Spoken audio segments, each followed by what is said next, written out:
para que comencemos. El libro de Joel, capítulo 1,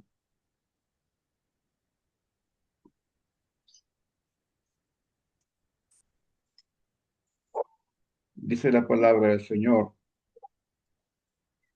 palabra de Jehová que vino a Joel, hijo de Petuel. Oíd esto, ancianos, y escuchad todos los moradores de la tierra. ¿Ha acontecido esto en vuestros días o en los días de vuestros padres? De esto contaréis a vuestros hijos y vuestros hijos a sus hijos y sus hijos a la otra generación. Lo que quedó de la oruga comió el saltón, y lo que quedó del saltón comió el revoltón, y la langosta comió lo que del revoltón había quedado. Despertad, borrachos, y llorad, gemid todos los que bebéis vino a causa del mosto, porque os he quitado de vuestra boca, porque pueblo fuerte, innumerable, subió a mi tierra. Sus dientes son dientes de león y sus muelas, muelas de león. Asoló mi vid y descortezó mi higuera, del todo la desnudó y derribó sus ramas, quedaron blancas. Llora tú como joven vestida de cilicio por el marido de su juventud. Desapareció de la casa de Jehová la ofrenda y la libación. Los sacerdotes ministros de Jehová están de duelo. El campo está asolado. Se enlutó la tierra porque el trigo fue destruido. Se secó el mosto, se perdió el aceite. Y confundidos, labradores, gemid, viñeros, por el trigo y la cebada, porque se perdió la mies del campo.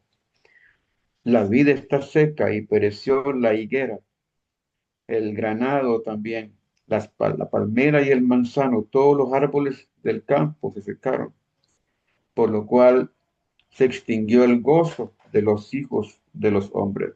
Ceñidos y lamentad, sacerdotes, en el gemid ministros del altar, venid, dormid en silicio, ministros de mi Dios, porque quitada es de la casa de vuestro Dios la ofrenda y la libación.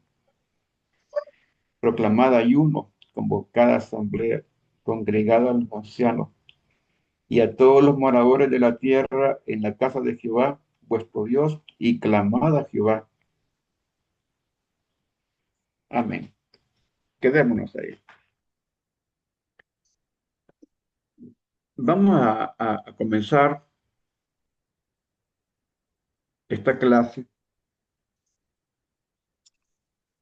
tomando en cuenta la preparación del mensaje, en términos del mensaje textual. Y cuando hablamos del mensaje textual, pues eso es mucho más concentrado porque el enfoque está en el texto.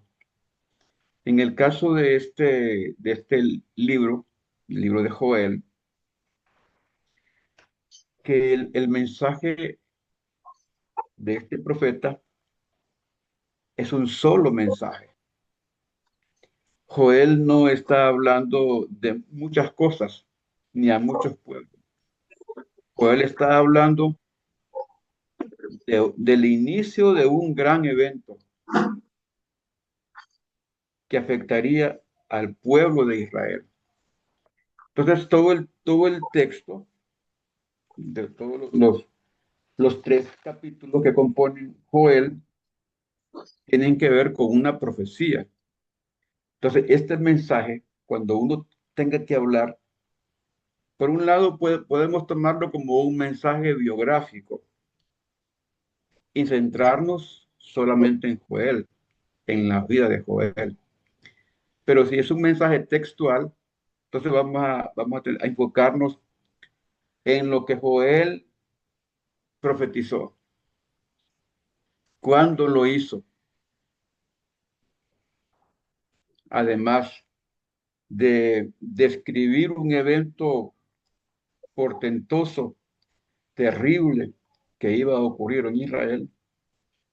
Además de eso, también Joel se encarga de describir algunas atenuantes y algunas bendiciones que podrían venir si el pueblo, si el pueblo de Israel atendía al llamado del Señor, de la manera como el Señor quería que el pueblo se volviera a Él, de la manera como Dios quería que el pueblo enfrentara esta realidad, este problema. Y si ustedes ponen atención a la fecha de este libro, por ejemplo, que está ya por el año 830, 850, es una fecha que está muy cercana a la fecha donde Eliseo ministró a Israel. Entre Elías y Eliseo, entre Samuel, Elías, Eliseo, Eliseo el que está más cerca de Joel. Entonces los eventos que realizó Eliseo con el pueblo de Israel estaban todavía frescos y el pueblo sabía de lo que era capaz Dios, de lo que Dios podía hacer con todo el pueblo. El pueblo entendía que el poder de Dios era tan grande, pero lo interesante es que con este mensaje textual a donde yo quiero llegar es que usted puede enfocar su mensaje sin llegar a perder, a perder el sentido del mensaje del Señor para el tiempo del que está hablando. Y si consideramos que este mensaje, esta profecía, es una profecía predictiva y cíclica, predictiva y cíclica, entonces vamos a considerar este tipo de mensaje con mucha seriedad, porque de aquí la exigencia de Dios es para los ministros, sacerdotes, para que ellos hagan un esfuerzo por santificarse y por buscar la presencia del Espíritu de Dios. Si el Espíritu de Dios estuvo en Eliseo y Eliseo hizo tantos portentos, algunos han contabilizado que hizo 14 portentos y que Elías hizo 7. Pero con esta descripción de Joel está diciéndole al pueblo que todos ellos podían recibir el Espíritu Santo y todos ellos podían hacer portentos. O sea, Dios es para todos. Entonces, con los mensajes textuales hay que regirnos al texto. Y hay algunos elementos internos que establecen la unidad del mensaje. Elementos que poco a poco uno los puede ir viendo. Los que colocaron aquí en letra cursiva los temas, no sé si su Biblia tiene los temas, ¿verdad? Seccionados. Pues ellos consideraron, por ejemplo, aquí yo tengo en letra cursiva en el capítulo 1 que dice devastación de la tierra por la langosta. Y luego en el capítulo 2 versículo 12 la misericordia de Jehová. Y luego en el capítulo 2 versículo 28 derramamiento del Espíritu de Dios. Todos estas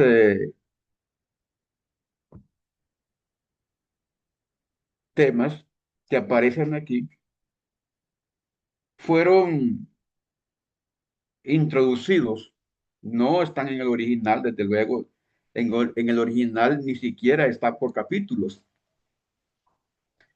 No está en capítulos, no está con títulos, no tiene nada de a pie de página, ni tiene tampoco al final de capítulo nada, sino que es un solo texto. Es un solo texto. Ya la división de por versículos, por capítulos, la división interna se hizo posteriormente con la traducción de del arameo al griego, la primera Septuaginta, ¿verdad? La primera traducción o la versión de los 70. Ahí comienza la traducción, pero aún todavía ahí aparecía un solo texto. Por el siglo III al al siglo cuarto después de Cristo, aparecen unos cotejadores y los cotejadores de la palabra comienzan a ponerle ya los capítulos, los versículos, y en el siglo cuarto antes de Cristo, Esdras hace un trabajo extraordinario con la Biblia y Esdras le coloca, ya en el caso de los libros de los Salmos, por ejemplo, hace todo el tracto sucesivo de los Salmos y ya les coloca los libros, a cada compendio de Salmos en un libro hasta completar los 5 libros que son los Salmos. Ahora, cuando miramos estos libros, como Joel, y leemos todo el libro, para poder tener un mensaje textual hay que leer todo el libro. Y una vez leyendo todo el libro, usted puede decidir en qué va a focalizar el mensaje. Si lo va a focalizar en lo que respecta al ayuno, a la convocatoria de la santificación del pueblo, si lo va a enfocar a la misericordia de Dios, como ya está aquí, o al derramamiento del Espíritu Santo, o a la liberación futura de Judá, o hace un solo mensaje. Pero en este caso, tiene que ver el tiempo que tiene. ¿Cuánto tiempo tiene para predicar? O si lo quiere hacer un estudio, como estudio, aún con estudio, tiene la obligación de hacer investigaciones. Y ahí es donde yo quiero llegar con las investigaciones. ¿Por qué? Porque en este momento tenemos al alcance de la mano la tecnología con la inteligencia artificial. Y cuando buscamos a través de Google, por ejemplo, un tema, ese tema antes teníamos un motor de búsqueda y hacía búsquedas aleatorias y le ponía una posibilidad de una gran cantidad de fuentes. Con la inteligencia artificial ahora le aparece ya de una vez todo un estudio. Pero ¿de dónde lo extrae? Ese, ahí el asunto. ¿De dónde extrae la información la inteligencia artificial? Usted le puede pedir a Gemini, por ejemplo, que le dé un mensaje acerca de la mayordomía y se lo va a poner en la pantalla en segundos y creer que es un mensaje que está totalmente correcto. No, esta información es extraída de otras fuentes que ya están dentro del sistema. Ahora, ¿cuál es el peligro que yo le veo a esto? ¿Cuál es el peligro? El peligro es que uno, nosotros nos podemos ver atenidos, aquí tenemos información al alcance de la mano, a creer que esa información es exacta, que es verídica, que es correcta, que es doctrinalmente correcta, entre comillas, que es bíblicamente correcta, y no es así. No es así. El estudio, el mensaje, ya sea textual, ya sea biográfico, ya sea expositivo, todos esos mensajes, para que tengan sentido, usted tiene que orar, usted tiene que pedirle al Espíritu Santo que lo inspire, que le revele, que le revele. Usted tiene que investigar por su cuenta las fuentes correctas. Mire, en Internet, cualquiera escribe en Internet. Cualquiera escribe. Si aquí en Honduras hay una gran cantidad de hermanos que trabajan para Google y todo el día pasan escribiendo, todo el día pasan mandando mensajes y a uno hasta le mandan ofertas de trabajo. Entonces, cualquiera escribe. Ahora, lo que escribe es correcto, los conceptos, cuando estuve leyendo los conceptos que ustedes investigaron, las definiciones que ustedes investigaron, y de 25 que leí, 22 son exactamente iguales, las mismas definiciones.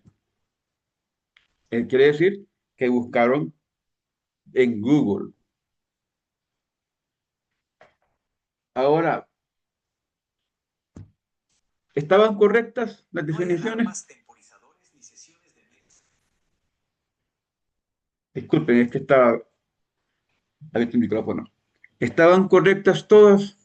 En parte sí, pero en parte no. Entonces, ¿dónde tendríamos que ir a buscar, verdad, las definiciones? Desde luego, para eso yo tuve que haber dado la fuente donde investigar. Si era en el caso de las palabras que tienen que ver con literatura, con escritos como Loxit, como Ibiden, como Iden, que son parte de los escritos que son serios. Cuando alguien va a escribir un texto serio y que se vale de otros textos como fuentes bibliográficas, tiene el deber de cotejar, tiene el deber de colocar notas a pie de página y de esclarecer que esa es una cita que ha tomado prestada. Si vamos a utilizar, por ejemplo, como referencia bíblica a la Reina Valera, principalmente Reina Valera, entonces en Loxit, ¿verdad? En Loxit, la palabra, esa expresión, ¿verdad? Usted tiene que colocar una llamada, puede ser un numerito 1, un numerito 2, según como usted vaya escribiendo, va ascendiendo, y la aclaración. Durante este escrito estarán todas las citas bíblicas van a estar fundamentadas en la versión Reina Valera de 1960. Ya, si usted va a tomar un texto, porque muchas veces eh, tomamos textos, yo aquí tengo, por ejemplo, tengo un libro, Apuntes de Sermones, tengo 194 bosquejos de Carlos Spurgeon, este libro que tengo acá. Y si yo voy a hablar de homilética y voy a escribir de homilética y voy a tomar como una fuente principal a Carlos Spurgeon y a este texto, entonces tengo la obligación de colocar el ibiden, o puedo tomar, en el caso del mismo Carlos Spurgeon, este libro que es 12 sermones acerca de la resurrección. Entonces, con las llamadas, con las cotejaciones, usted está aclarando que ha tomado prestado la cita, que ha tomado prestado un libro, que ha tomado prestado de una fuente para aclarar. Y cuando coloque, cuando la llamada o la fuente que usted consulta y quiere dejarla plasmada en el escrito, pase más de 6 renglones, por ejemplo, con letra número 9, la fuente número 9, está obligado a remarcarla en negrito y aplicar la sangría, una sangría que tiene que ver de colocar no solo no de 6 espacios. Aquí en este se está solicitando que sean 15 espacios justificados en el centro del texto. Entonces, de esa manera usted está cumpliendo con las reglas gramaticales de los escritos. Así, cuando usted elabore estudios bíblicos que ya pasen de 4 o 5 páginas y que ya tenga que colocar usted la fuente bibliográfica y que tenga usted colocar los términos literarios para que ese escrito se vea como algo serio, como algo formal. Entonces, en el caso del estudio, ¿verdad? Llévelo de una manera que no se corte, que tenga unidad, que haya una unidad literaria, que la introducción no sea más grande que el texto, que el marco teórico que usted va a tener ahí. Normalmente en los trabajos de finales de graduación se estila la justificación, y es cuando usted comienza a escribir la tesis. Y eso ¿por qué la justificación? O sea, ¿para qué está escribiendo? ¿Para qué está escribiendo? ¿Para qué va a ser un mensaje? Hay mucha gente que hace mensajes y que todo el tiempo está haciendo estudios, pero esos estudios deben tener una justificación.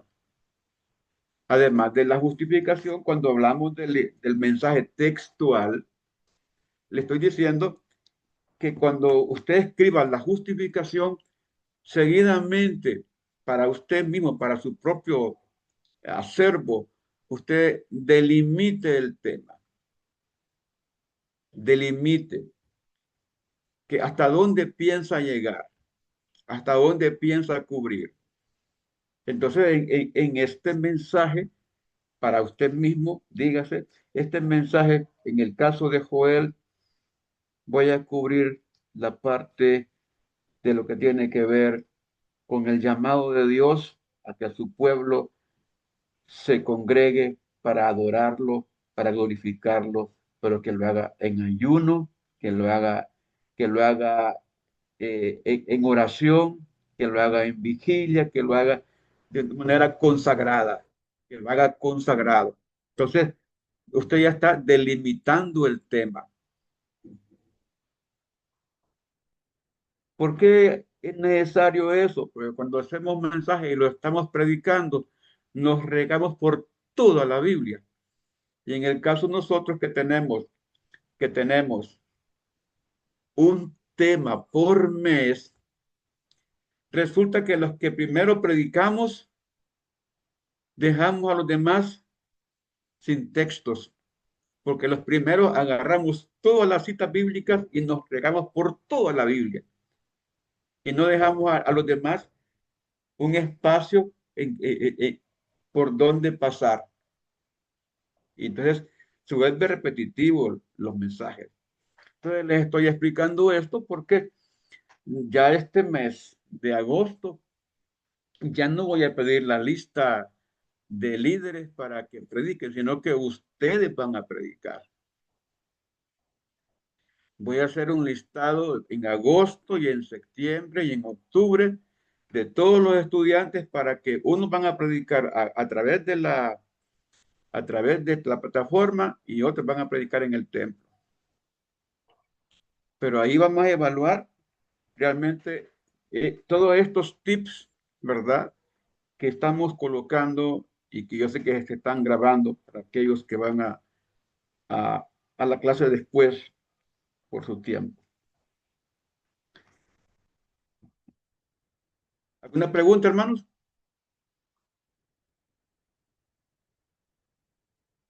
¿O quedó todo claro? Pastor, Dios les bendiga a todos, hermanos, en esta noche. Gusto saludarle. Entonces yo puedo em, tomar un pasaje bíblico y enfocarme solo en él, ¿verdad? Quizás tomar uno o dos, bueno, lo que uno considere apropiado, ¿verdad? Textos adicionales, pero puedo enfocarme en una sola porción bíblica y desarrollar mi mensaje. Sí. Usted puede tomar, como- si el mensaje es textual, entonces la regla exige que usted tome el texto como un texto áureo. Al principio hablamos de por qué se le llamaba texto áureo. O sea, sobre ese texto yo voy a buscar que el Señor me ayude y me revele las verdades, la verdad que Él quiere que conozcamos, que conozca yo y que conozcan los que van a escuchar el mensaje. Eh, en algunos casos, ¿verdad? No es tan correcto que pongamos, por ejemplo, en un mensaje bíblico que hablemos de generalidades, de principios, ¿verdad? Que 7 principios para ser un creyente eficaz. No, no, los principios tienen que ver con otros asuntos, pero en temas eminentemente bíblicos, espirituales, lo que se busca es la verdad, porque la verdad es que libera. Entonces, los mensajes textuales, vamos a encontrar las ideas, la idea central, vamos a buscar la idea secundaria, algunos le llaman las ideas precedentes y ideas consecuentes, porque parten de un enfoque que el autor estableció a la hora de escribir. Eh, También se lo denomina el espíritu del escritor, que es la intención del escritor. Entonces, si yo puedo tomar el texto, yo puedo, de hecho, hemos predicado mucho de Joel 2:12 hasta Joel 2:28 cuando hablamos de los ayunos. Desde luego, uno a veces no toma un mensaje textual, sino que es un mensaje temático. Cuando el mensaje es temático, entonces el enfoque está en el tema. Y en el tema usted puede, sí puede regarse por la Biblia para fortalecer, para robustecer el tema de manera que quede lo más claro posible.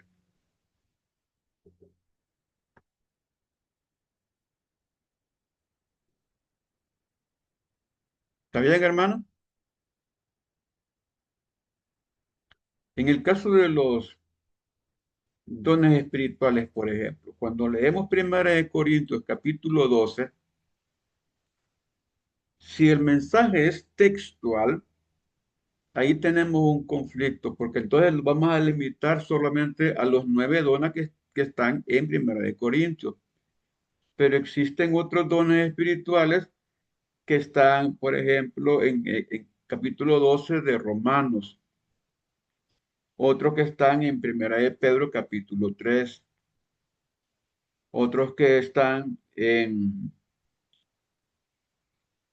Primera de Timoteo, capítulo 2, Segunda de Timoteo, capítulo 2 al 4, encontramos dones espirituales. Entonces, ahí ya no aplica el mensaje textual, sino que es un mensaje temático, que ya es por el tema. ¿Otra pregunta?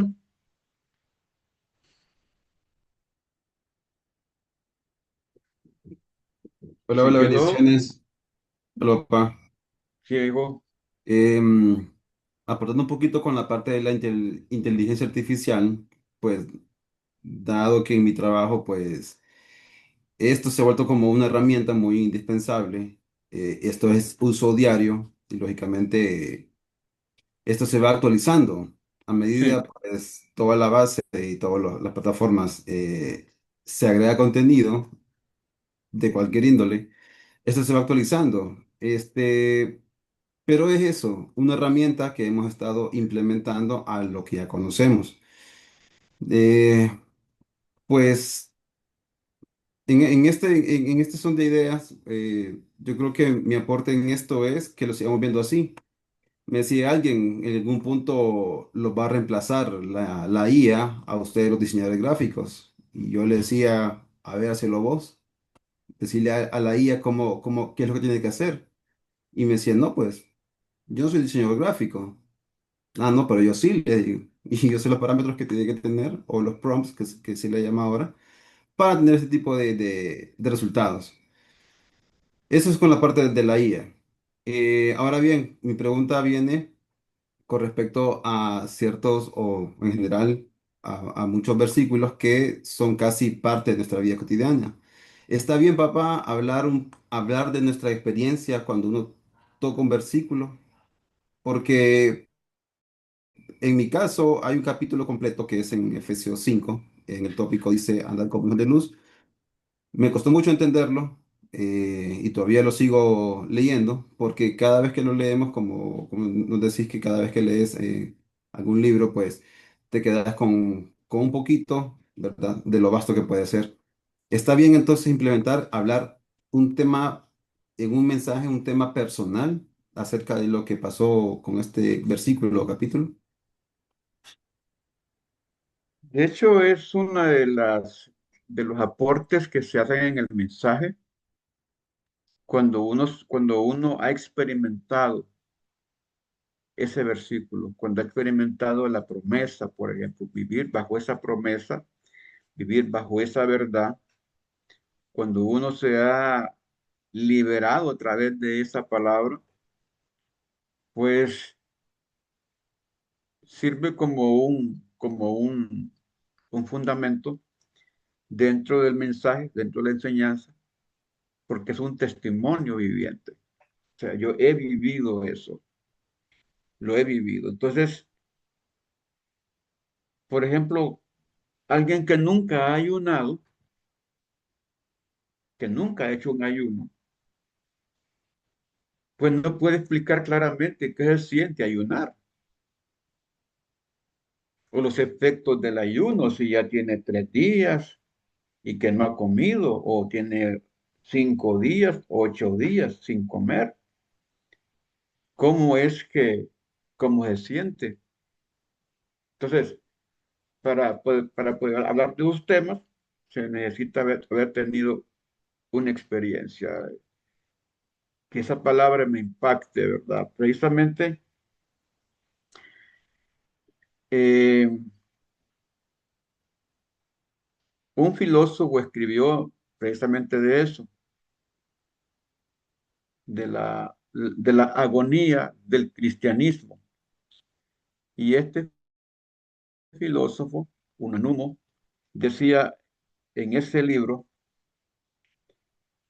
el gran conflicto de los cristianos es que leen la Biblia, él dice las Sagradas Escrituras, como quien lee un periódico y solamente se informan, pero no han tenido la experiencia de encontrarse con las verdades que transforman a las personas. Y si Dios es un Dios de transformación, los que leen las Sagradas Escrituras deben de ser transformados. Pero el mundo está como está agonizando porque no ha logrado entender el mensaje. Entonces, cuando yo leo el mensaje del Señor y este mensaje me quebranta, a menudo cuando leemos la palabra lo quebranta a uno y se da cuenta de cuánto se ha perdido, de cuánto me he perdido yo por no volver rema, porque esta palabra no se vuelve rema dentro de mi vida. Solo es un logo, no es un rema. Entonces, volver rema es vivir esta palabra. Y sí, sí es válido contar el testimonio, hijo.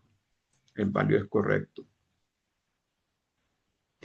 Papá, y una cosa más, cómo no caer en lo emocional, sino más bien aportarle a lo espiritual? Porque el otro día hablaba acerca de eso, de no jugar con los sentimientos, de no ser emocionales, en un mensaje. ¿Cómo separamos entonces? Porque puede ser que yo le todo el mensaje y la gente pueda sentirse tocada porque ven que yo estoy muy sentimental. ¿Cómo separo? ¿Cómo separamos esa parte? Bueno, la cuestión de los mensajes en cuanto a la emotividad, en algunos casos la emotividad está solamente por encima, es producto de mi propio impacto, pero en otros casos va a ser producto de una inspiración espiritual. Es que el Espíritu Santo tome control de la persona y el Espíritu Santo quiera dar algo más que una palabra, algo más que un mensaje, quiera impactar en la congregación.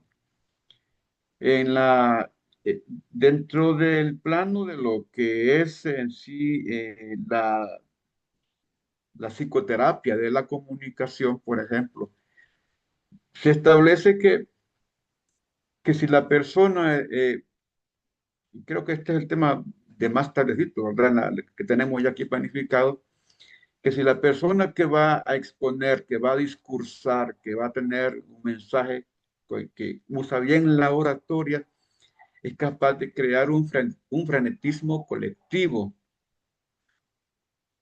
al grado de llegar al éxtasis colectivo. Y en psicología de la comunicación se conoce como masa dispersa, ¿verdad? Cuando la gente no reacciona, y masa latente cuando la gente reacciona a la emotividad, a las expresiones energéticas, enérgicas a los ademanes del orador, del predicador. Pero se nos decía cuando estábamos estudiando homilética nosotros en el 83, y se nos daban clases de arte dramático. Fíjate qué interesante, José, de arte dramático. Y aunque el maestro que teníamos era un licenciado en lingüística y en letras, él decía, tiene que sacar el arte que Dios ha puesto en usted a la hora de predicar. Levante las manos, mueva los dedos, mueva la cabeza, muévase aquí, muévase allá. Y entonces entraba en choque entre lo que el hombre quiere hacer para impactar y entre lo que el Espíritu Santo quiere hacer para convencer. Entonces, ¿qué es lo que queremos? ¿Qué es lo que queremos lograr? Impactar, impresionar o que el Espíritu Santo tome control de las vidas para transformarlas. Una de estas cosas son recursos que tienen una reacción temporal y que no es para nada duradera en el sentido de que la gente puede estar muy animada, muy motivada, muy excitada unos 2, 3 días, pero luego después se le va. Es como se dice en latín, verbi gratia, los campamentos o los encuentros. Toda la gente 2, 3 días estuvieron rebosando de gozo y de alegría, pero luego se les acabó. Entonces, cuando el Espíritu Santo toma el control, el Espíritu Santo a través de la palabra llega a la persona, los cambios son permanentes, son duraderos, porque tienen un origen divino y todo lo que Dios hace es bueno. Así que, y otra cosa es que es un peligro la emotividad, porque la emotividad no regula la doctrina, no regula qué vamos a decir que es doctrinalmente correcto. Entonces, los grandes problemas se dan cuando nos desbordamos, cuando nos excitamos demasiado y en la mucha palabra no falta el pecado. Siempre hay cositas ahí que a alguien las va a agarrar, tal vez en una cantidad de personas, de 500 personas, algunos no van a entender el mensaje, solo van a ver la emotividad, pero más de alguna persona va a tomar en serio todo lo que se dijo y todo lo que se actuó.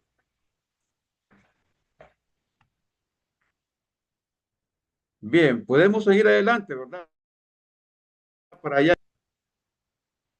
Vamos a ver.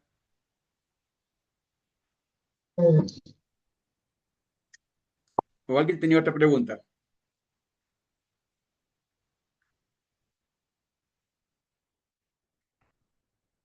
Vamos a... Acá está.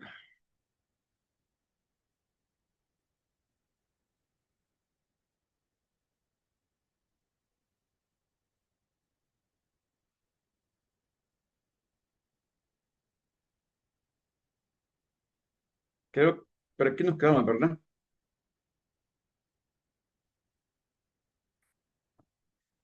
Nos quedamos aquí, hermanos. Sí, Sí, pastor, pastor. ahí nos quedamos. Ahí. Eh, qué bueno. Aquí habla de sazonar. Y, bueno, no, claro, que hay que sazonar, dice que aquí la palabra dice, el corazón alegre constituye buen remedio. Proverbios 17:22. Y gran multitud del pueblo le oía de buena gana. Déjenme ver un segundo.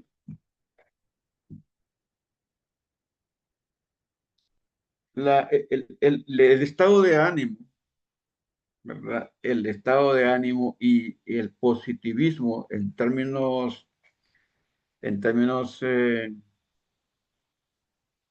espirituales, ir con una mentalidad positiva nos ayuda a llevar por el cauce correcto el mensaje. Hay que ser optimistas de que el mensaje va a caer en buena tierra, que va a llegar al corazón y que ese mensaje va a producir un cambio. Ser optimista. Y esto quiere decir que usted debe de ir con la mentalidad de que la gente va a escucharlo y que lo va a escuchar de buena gana. Entonces vaya alegre, vaya contento, va a dar el mensaje del Señor. No podemos ir derrotados, ¿verdad? Cuando uno llega al púlpito y desde que comienza a pensar que esta gente furibunda, pecadora, que no tiene remedio, que no cambia, que no se transforma, desde ese momento usted ya está dándole un resultado negativo al mensaje.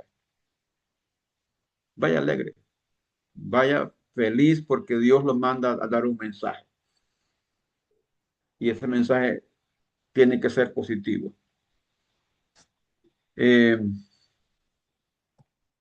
en el 82 yo comencé a predicar y una de las cosas que le ocurren a uno es que pasa leyendo literatura y escuchando predicadores y la mayor parte de los predicadores que escuchaba en aquel tiempo era, por ejemplo, Rafael Torres Ortega, que es el pastor de Guía Ávila, y a José Andrade, también de Puerto Rico, es otro predicador muy ponderado. Rafael Torres Ortega es un abogado y era muy ponderado para predicar. Y desde luego al hermano Gille Ávila. Entonces, pero habían otros predicadores que eran de fuego, eran terribles, ¿verdad? Cuando hablaban era fuerte la palabra. Y entonces a alguna gente le gustaba ese tipo de mensaje, pero a otros le gustaba que se lo llevaran, como dicen, suavecito, cuando acordaban ya estaban comprometidos con el Señor. Entonces, ser optimista es parte de la fe, es parte de la fe que yo debo de llevar a la hora de predicar. Debo de creer que ese mensaje va a impactar, que ese mensaje va a llegar, que ese mensaje va a transformar, porque la palabra es la que transforma. El Espíritu Santo usa la palabra para transformar y para generar fe. Dice, sazone con testimonio, y aquí está oye, con testimonios, con dramas, con canciones, con entrevistas, ¿verdad? Hay una gama de recursos que podemos utilizar en el mensaje sin llegar a cargarlo demasiado de dramas, de canciones, de cosas. Puede tomar uno de estos como para apuntalar el mensaje. El testimonio es lo que más utilizamos, dramas casi no. Canciones aquí en Filadelfia, pues, ¿verdad? Siempre estamos cantando en medio del mensaje. Eh, como repito, no hay que saturar, que no se pierda el sentido ni la formalidad del mensaje, porque el mensaje del Señor debe de ser muy solemne, hermanos amados, debe de ser solemne, debe de ser un mensaje formal. Y entonces cuando ponemos demasiadas cosas, le estamos quitando formalidad, le quitamos solemnidad a ese mensaje. Y empiezan los amarres aquí. Dice, amarre, asegúrese que todo esté dentro del propósito, que nada sobre y que nada falte. Amarre. Esto de amarrar, la palabra en griego es lío y se dice lioete o líomen o solo lío para el caso de primera persona, que es lío es como ligar, es, lío es como ligar. Entonces, ¿qué es ligar? Voy a unir todo el mensaje y voy a ver si tiene unidad ese mensaje, si tiene simetría ese mensaje. Entonces, usted puede hacer el bosquejo, léalo de nuevo, léalo de nuevo para ver si ese mensaje, si el punto número uno está ligado con el punto número dos y el punto número tres, y si los tres puntos tienen realmente los elementos necesarios para dar el propósito que usted ya planteó. Si no, debe de ver qué es lo que sobra de ese mensaje o qué es lo que le hace falta a ese mensaje. Yo no sugiero que se lo predique usted mismo, predíqueselo.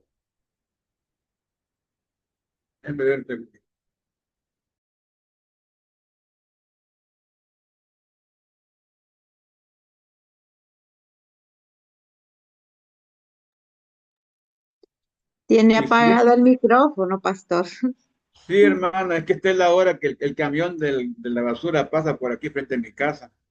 Entonces interfiere. Entonces, le sugiero que se lo predique usted mismo o se lo predique a alguien de ahí de la casa para que mire qué es lo que hace falta. pero yo le sugiero que lo lea. A lo mejor le hace falta un versículo bíblico para sustentar la idea, la verdad. A lo mejor le hace falta eh, eh, alguna palabra copulativa para ligar el punto uno con el punto número dos. Sí, hermana Daisy.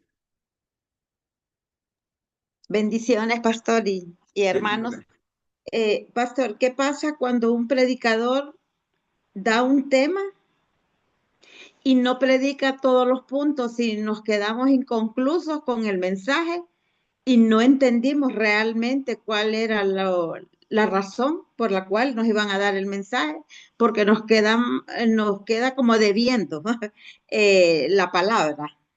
Gracias, pastor. Bueno, en muchos casos lo que ocurre es que no se llevó el control del tiempo y por falta de esa disciplina, ¿verdad? Le dimos más tiempo a los primeros puntos o al primer punto. Ya cuando nos toca abarcar los otros dos o el último punto, ya no tenemos tiempo para eso, ya a la carrera y en eso fallamos. Y otra es que eso ocurre también cuando no estamos tan preparados, cuando no hay, cuando no hay un criterio eh, del fondo del mensaje. Eso es lo que ocurre, ¿verdad? Podría ser, podría ser parte de los nervios, ¿verdad? Y es que dice, recorte el material de relleno. Es decir, si estamos utilizando algún tipo de ayudas y, o excesos, ¿verdad? De texto. Mire, hay versículos que no tienen nada que ver, que no deben de estar ahí. Por eso tenemos que leer todos los versículos, todas las citas bíblicas. Leámoslas, porque a lo mejor no tienen nada que ver. A última hora estamos inventando en el altar. Allá, por casualidad nos pusieron el texto allá en la pantalla y uno en su adentro dice, wow, pero ese texto no está en el bosquejo o lo puse mal y no era eso lo que quería decir. Y sale hablando otro tema uno. O sea que lleva dos temas, el que improvisa y el que planifica. Improvisar de vez en cuando le puede pegar, pero no todo el tiempo, hermano. Dice aquí, peligro. Describir un texto con demasiados detalles puede oscurecer y diluir el poder del texto. Es que no le vamos a agregar demasiado. De hecho, no hay que agregarle nada. En el texto podemos interpretarlo, pero agregarle nosotros al texto es como hacer otro texto, es como crear un versículo bíblico adicional. Y no se vale, ¿verdad? El Evangelio según San Elber, no podemos colocar eso hoy. Porque sea mucho no significa que sea mejor, ni porque sea pausado o aburrido, significa que sea profundo. No, hay que llevar un punto de equilibrio. Entonces, recorte sus puntos. Si tiene 7 puntos, para un hermano me dijo, mire, quiero que me invite a predicar. Tengo 103 maneras de tener matrimonio. No, hermano, le digo, ¿y eso cuánto le va a dar? No, en una hora se da. ¿Cómo va a dar 103 puntos en una hora? Es demasiado. Entonces, si ya lleva uno, y hay mensajes que llevan 3 puntos, pero en cada punto le ponen 7 numerales. Y le dan, como la hermana dice, le dan énfasis al primer punto, 7 numerales. Cuando llegan al segundo punto, ya la gente ya está vencida. Y considerando lo que decía el hermano Fred, que él predicó un domingo acerca de la obediencia. Y el siguiente domingo pregunta, ¿cuántos recordar yo prediqué el domingo pasado? Una es que el hermano Fred mezclaba el sueco con el inglés y el español y nos dejaba todo en la luna, pues. Y no entendíamos mucho lo que él predicaba. Y se pegó una enojada porque fui aquí en Gato de en Medio. Se enojó y dijo, ¿para qué venir a iglesia sin no entender nada? Y yo no pude decir nada, no pude acordarme de nada, porque él le preguntó a todo el mundo y luego me preguntó a mí. Yo digo, ¿qué fue lo que enseñó? Y yo le digo, de la disciplina. Disciplina poner yo usted, me dice, porque no hablé de eso. Hablé de obediencia. Ay, sí, tocó el Hebreos capítulo 7. Entonces, cuando hay muchos puntos, cuesta más asimilar. Y el oyente se puede acordar del 30% de lo que escuchó el primer día. A los 7 días, sobre el 5% de lo que escuchó. Y al mes, el 1% de lo que escuchó. Pero al año, 0% de lo que escuchó. Entonces, el mensaje que tiene muchos puntos, pues solo que tengamos gente con mentalidad fotográfica para que se acuerden muy bien. Y eso no se encuentra en todas las iglesias. En algunas iglesias sí, allá por Danlí creo que hay gente que son mentes fotográficas, ¿verdad, hermana? El hermano Rodrigo está por aquí, la hermana Nelly. Pero en Filadelfia Así es. todavía no. Recortes, citas e ilustraciones. Cuando habla de citas e ilustraciones, decía que quitamos prestado algunas citas de algunos autores, ¿verdad? Pero agarramos muchas citas de autores y muchas ilustraciones de autores. Recuerde, estamos dando el mensaje del Señor y el mensaje de la Biblia es el que debe de enfocarse, el mensaje de Jesucristo, el mensaje que da el Espíritu Santo. No digo que sea malo hablar de Juan Knox, de Martín Lutero, de Juan Calvino y todo eso, ¿verdad? Porque son siervos de Dios, pero hablemos más de Cristo que de ellos y vamos a salvarlos. Dice que amarre y haga un solo paquete.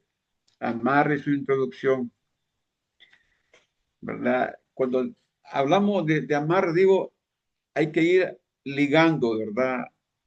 Y esto es porque la introducción tenemos que tenerla bien clara para que a través de la introducción nos conectamos con la audiencia y volvemos interesante desde el principio el mensaje. Ganamos la atención de las personas.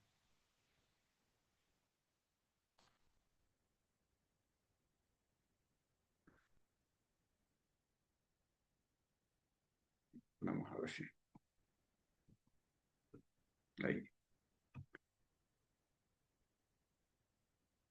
Para el propósito de su mensaje, para responder la pregunta ¿por qué la gente debe de escucharme? Estamos hablando de la introducción, ¿verdad?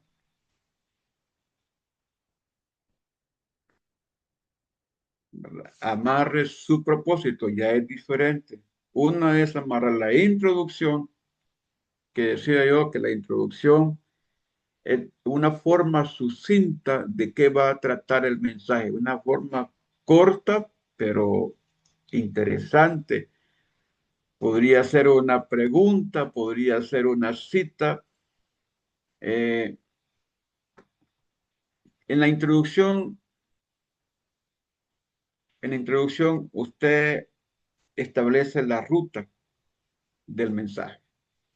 Ahora viene el propósito, que eso lo hablamos al principio, Asegúrese que su bosquejo sea el adecuado para cumplir el propósito de su sermón. ¿Qué tipo de bosquejo?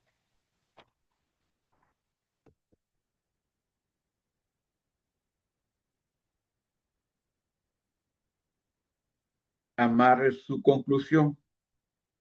Haga que la gente se comprometa. Siempre debe de haber un llamado al compromiso.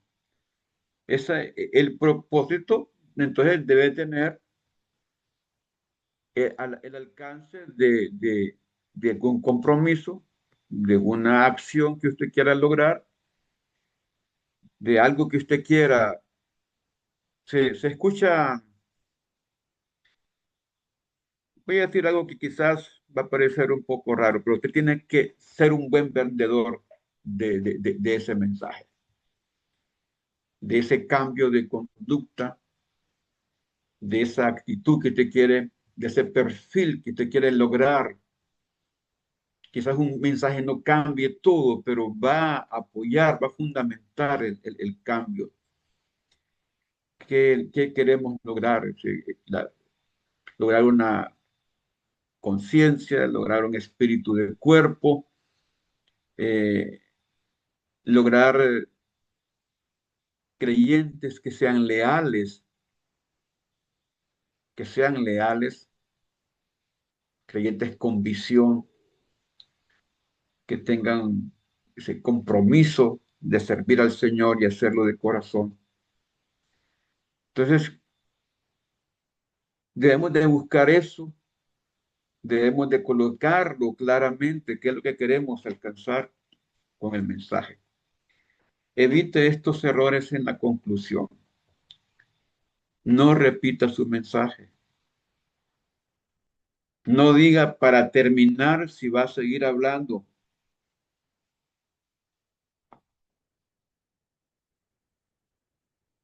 No culpe el reloj.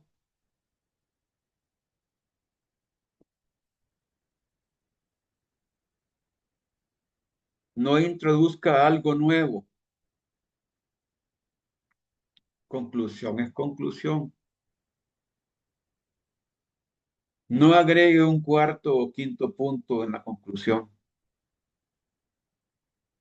No, ya la conclusión ya es tomar. Hay una, hay una expresión con esto de la conclusión,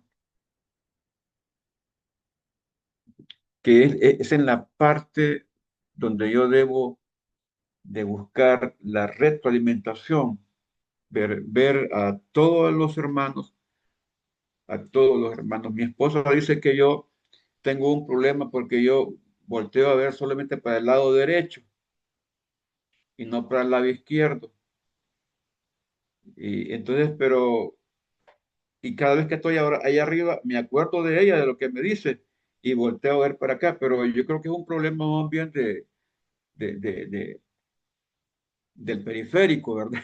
Del sistema nervioso central, que te está más dado para el lado derecho. Pero no, en términos generales uno tiene que ver a toda la congregación en general, no enfocarse a una sola persona porque entonces se ve como incómodo que me está predicando solamente a mí, o por mí lo dice. Entonces, es ver, hacer una visión panorámica de toda la congregación, ¿verdad? Y tratar de observar su reacción,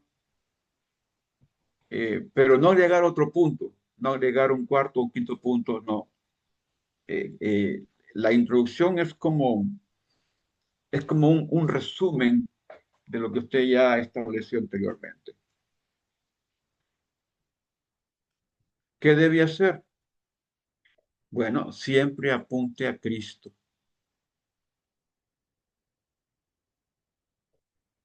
Concluya con intensidad.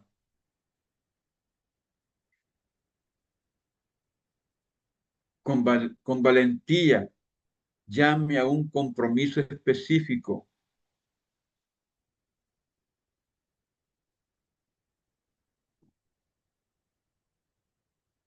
Y aquí tenemos algunas formas, algunos consejos para concluir. Dice, enfatice en sus puntos de manera enérgica, de manera enérgica.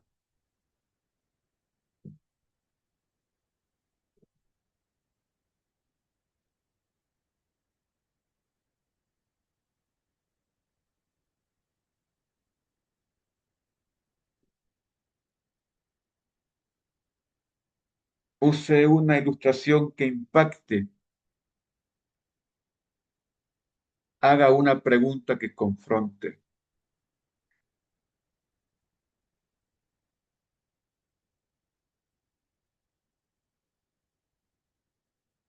¿Cuándo? ¿Hasta cuándo va a seguir?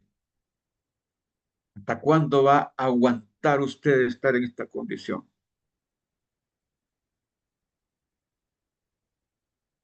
¿Qué le hace falta? ¿Qué más necesita? Te preguntas como estas que se pueden hacer de acuerdo al propósito y de acuerdo a, al tema del mensaje. Para mejorar la conclusión, escriba su oración final. Reescriba su conclusión después de predicar. Siempre ofrezca una oportunidad para que alguien reciba a Cristo y espere la respuesta de la gente. Esta conclusión, hermano, debe de escribirse y no debe de obviarse porque en la mayor parte hoy día no estamos buscando que la gente reciba a Cristo. Queremos que la gente que cambie de actitud, que la gente cambie, que pase al frente. ¿Quién quiere que Dios lo bendiga? ¿Quién quiere que Dios lo sane? ¿Quién quiere que Dios lo haga rico, que lo haga inteligente, que lo haga aquí, que lo haga allá? Pero que reciba a Cristo.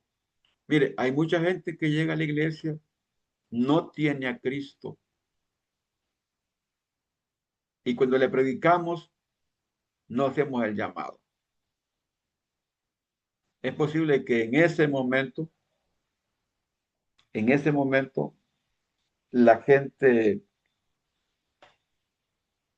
no se entrega a Cristo, pero va a llegar el momento. Mire, el papá del hermano Pastor César, el hermano Julio Morán, me acuerdo cuando él llegó a la iglesia. Llegó un domingo en la mañana. Su hijo pequeño, Julito, tenía 6 años y pasaron frente a la iglesia. En ese tiempo lo que teníamos era la escuela dominical. Y cuando el hermano pasó frente a la iglesia con el niño lo jaló para adentro, dijo, entremos. Y entraron. Y el hermano Julio se quedó oyendo la enseñanza de adultos, la clase de, yo no sé si era llamamiento o renacer por ahí. No me acuerdo muy bien. Renacer. Renacer, sí. Entonces, en la clase de renacer, y yo estaba hablando acerca de la cruz. La enseñanza era de la cruz y los 10 mandamientos. Pues en esa mañana se convirtieron unos mormones que llegaron. Llegaron 7 mormones y oyeron el mensaje y se convirtieron. El hermano Julio no se convirtió. Pero, como dicen, se fue pegado. Se fue pegado porque el día miércoles vino a buscarme ahí a la iglesia en la tarde a tipo 6 de la tarde, y me preguntó, me dice, ¿cómo es eso que yo debo aceptar a Cristo explíqueme cómo tengo que hacerlo. Y le digo, claro que sí. Y ahí en la oficina él aceptó a Cristo Jesús. Esa noche hubo una liberación ahí en la iglesia por aparte. Entonces no hubo necesidad. El domingo yo le prediqué, hice el llamado ahí en la clase de Renacer. No fue un mensaje a toda la congregación, solamente era con los adultos. Y en ese llamado que hice, aquellos mormones se convirtieron a Cristo. Y el hermano Julio quedó pegado. Entonces, hay que hacerle el llamado, hermanos. Cuando prediquemos, creamos que la palabra tiene poder y que usted también tiene la autoridad para que haga el llamado y que otros vengan a Jesucristo. Y hay que esperar la respuesta. Ahora, ¿cómo hacer un llamado de compromiso? Así un poco rápido. Explique cómo quiere que la gente responda. ¿Compromiso a qué? ¿Compromiso a qué? A predicar. ¿Compromiso a trabajar? A abrir un grupo, a participar, a contribuir, a hacer misiones. ¿Compromiso a que practique su invitación?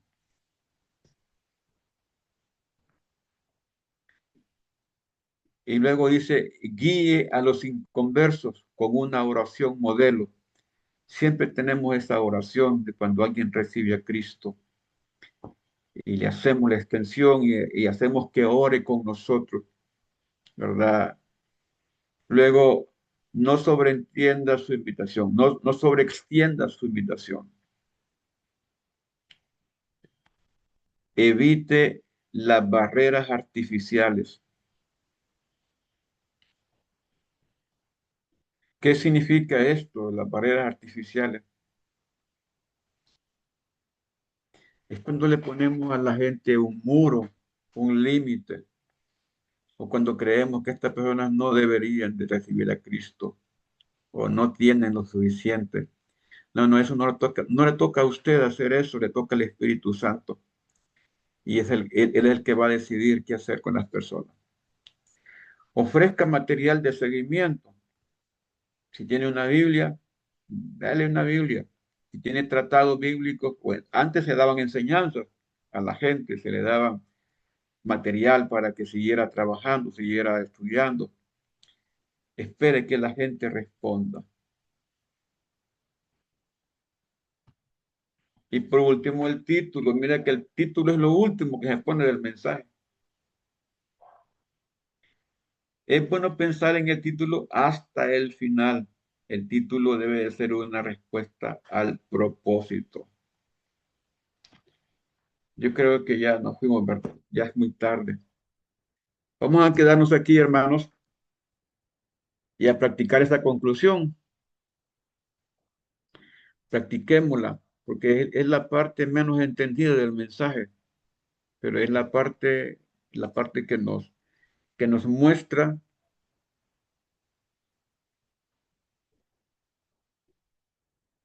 que también hicimos el trabajo.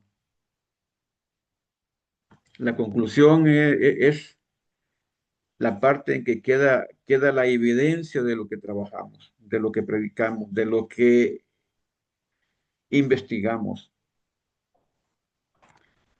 Quedémonos aquí.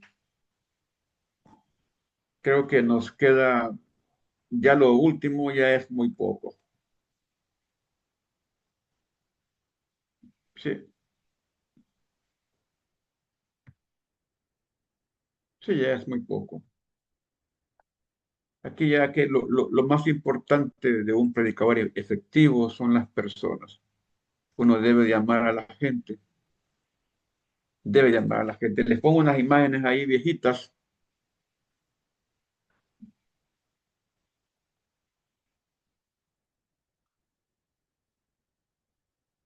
Ame a las personas. Póngale amor a ese mensaje. póngale amor. Miren, el factor principal en la comunicación es amar a las personas. Ahí vamos a quedarnos, es todo.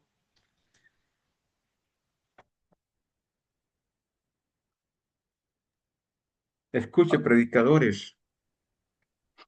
Y les repito, miren, no estén tan pegados viendo a Yesenia Ten ni a la señora de Fon. Miren, hay que tener cuidado, hermano, con esa gente que anda toda desorientada en términos doctrinales, ¿verdad? No hablo en términos personales, sino es su doctrina la que a mí no me parece correcta.